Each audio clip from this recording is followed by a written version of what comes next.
Hey guys, this is Earth Waters with Howling at the Earth. I am the host of Howling at the Earth. Please check me out on howlingattheearth.com as well as on YouTube at Howling at the Earth. Today I'm with... What's up? It's your boy Moondog3732 from the Moondog3732 show on YouTube. Hey man, watch the show, like the show, share the show, subscribe, and also comment. And also you can find me at the Moondog3732show.com. The Moondog3732show.com. I have a merchandise, videos, blogs, and things that nature in a centralized location. Also, I am the co-host of Howling at the Earth. All right, what we talking about now? No, last time we talked about a topic that was kind of interesting. So what are we about to talk about now? How long should you support your child after becoming an adult? Interesting, because when we talk about adults, we have situations where legally 18 is considered an adult. But that doesn't mean that my 18-year-old age and my 18-year-old mind is thinking like an actual adult making decisions. Some people say 21. But we have a situation in our community where we believe in kicking kids out at a certain age of the house. But at the same time, we didn't tell them about no financial literacy. We didn't tell them about the trappings of getting credit cards, things like that. We didn't get them prepared for nothing in life. But we kick them out. And then later on, because their kid doesn't know, excuse me, I got a cough drop, what they should know, they come back because they made a mistake and ask the parents for that help that they think they should already have. What you think? So again, it goes back to our previous show, because if we taught our children these things like financial literacy and credit cards, contracts, all of that stuff during the chores responsibility stage, then we wouldn't really run into these problems. However, I'm on the side of supporting the children Forever. Not forever, just until they can learn. Now I know you're gonna go back, well, they'll play you. No, you know your children. No. They'll play you. No. The thing is, you know your child, okay, they finally got it. But if you miss that opportunity in teaching them during that age where you're teaching them chores, and that's why I said the chores and responsibilities should not just be based upon cleaning the house. It's more stuff to learn to do in the home than just to clean up or keep your room clean. All right. Now, with that being said, the reason why I was talking about cleaning and things like that, because a lot of parents, that's what they know to do. They can't teach their kids financial literacy because they don't know financial literacy. So find someone else to teach it. With that being said, you know that some people don't trust someone else teaching their kid. If anybody has ever been a teacher before, you know that the parent and the teacher and the kid, a lot of times they're on a different page. But at the same time, if you go out and have somebody else teaching your kid what you think you should know, a lot of times a parent may seem like, this makes me look dumb because I can't teach my child what they need to know to be successful in life. So because of how it makes you feel, you miss the chance to have your child taught how to make them feel. What I'm saying is, because they don't know how to do this thing, they may feel shamed into not doing it, and that's why they only teach their kids things like cooking, cleaning, and things like that, because that's all that they know. So find resources where you both can learn. There's no excuse. That's the angle that I'm coming. There is no excuse not to teach a child the things that they need to be taught in order to be successful in life or independent. Well, I don't even like the term independent, but to actually take care of themselves. But back to I switched it up a little bit. Excuse me. But back to it. So 21, 22, or the thing about it is, think about age. You could be an age, but not, like I said, think the same way. So do we stop helping our kids when they stop asking for help? Or do you think we should stop helping our kids when they make consistent decisions that's going to make them successful?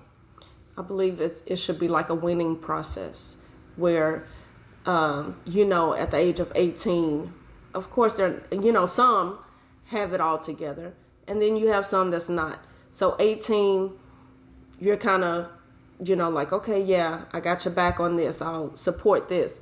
But by the age of, 20, 21, you're weaning them off. So by the age of 25, they have it together because you still have 18-year-olds that's still in college. They're trying to work. They're in school, and they're learning. They're still in the phase of learning how this life and how everything goes.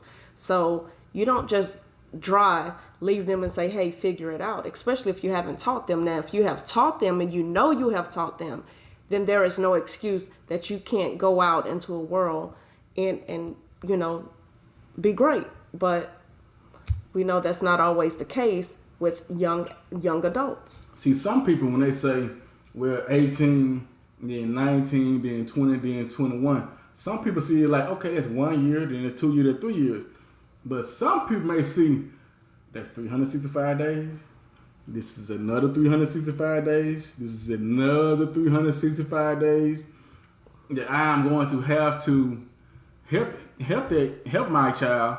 But at the same time, what happens when your child is just stubborn and hard-headed and don't want to do as you have instructed them because you have seen that it will work only if the child implements it? What if that child listens to their friends or uncle or anybody else that's not doing what you have instructed your child to do? So then that's where the tough love comes in. Because if you see that, and these are the people that you're leaning on or feel like they're supporting you or whatever, then you trust them enough to help you. Or you kind of say, hey, I'll back up a little bit with certain things. I didn't say back up and leave them, but you back up and you introduce the tough love until they get it. Because again, the tough love is still that teaching moment. So if that, okay, you saying let somebody else do it, so to speak. So if that uncle may not be on drugs. So you think that it should be cool for you to step out and let that uncle step in and let them teach your child when that same uncle has made choices to ruin their own life? My voice got hot in. No. That's not what I'm saying. What are you saying? That's not what I'm saying. Again, I didn't say back up and leave them. Mm-hmm. I said show them tough love. Mm-hmm. But you're still there. That's the thing. You're still teaching them. You're not just saying, hey, I'm going. No, that doesn't mean you're going to say, hey, okay, I'm going to let the uncle. No, you're still going to give them that teaching. Okay. You may not be as supportive as they need you to be. Yeah, because I don't generally support BS. You know what I'm saying? I don't generally support BS. But you still teach them. You know if that uncle is not right. You let them know. You continue. You just don't say, hey, okay, let them take. No, that's not how that works. I mean, you can see that the uncle's not right. I mean, like, if you see that the uncle eyes, he came out the room, his eyes like this, you know he went into the light, right? Exactly. But what I'm saying is, at the same time, we forget about the following thing.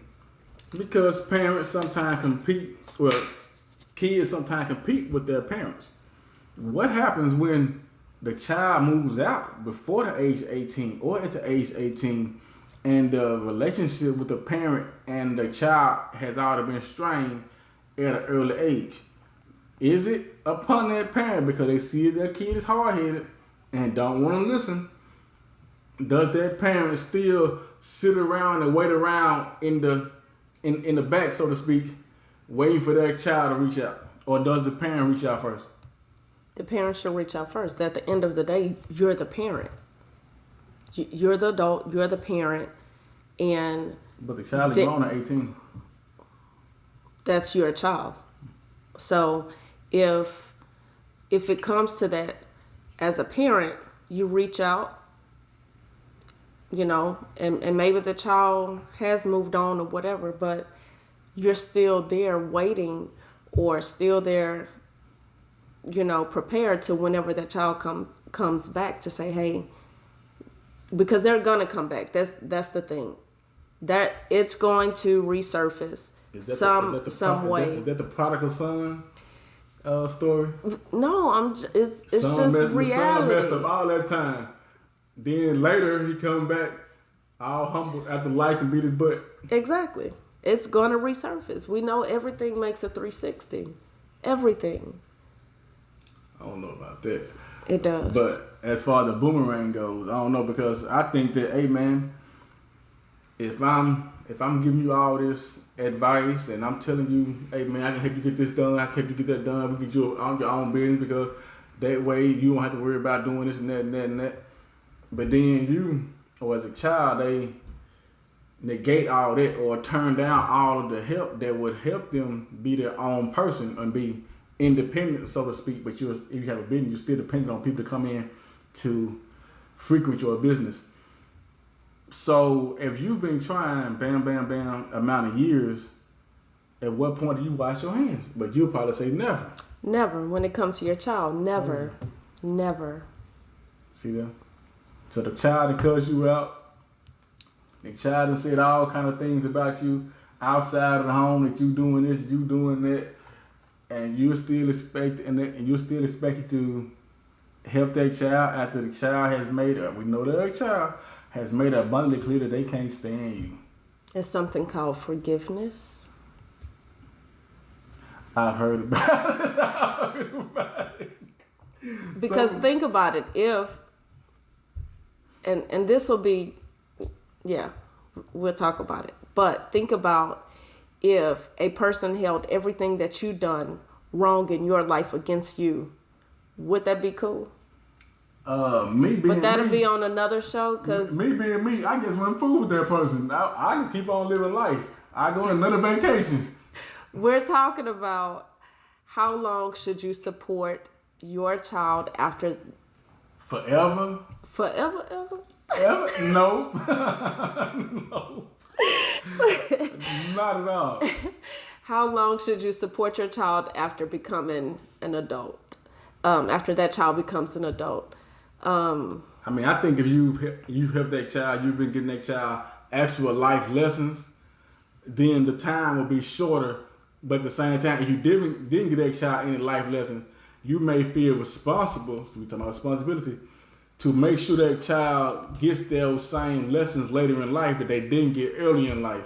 But at the same time, it's all about being successful, or that child's own version of success. Because with me, I don't expect my kids to attain the same things I have attained. I expect them to live their own life according to their own decisions and their own consequences that come with it. But if they are happy with their situation, I'm good. There it is. Here it is. I can't say that because they will start striking them with a copyright. Hey man, once again, this is your boy Moondog 3732 from the Moondog 3732 show, and the co-host of Hate, and I have Earth Waters. Guys, don't forget to keep howling at the earth. We're out. And share the show, man. I appreciate the comments. I did see the comments. She saw the comments. She actually responded to them. She didn't respond to mine, but anyway. But at the same time, share the news about the show, man. And also, if you want to know some topics that you want us to talk about, drop them in the comments, man. We'll talk about them. Holla.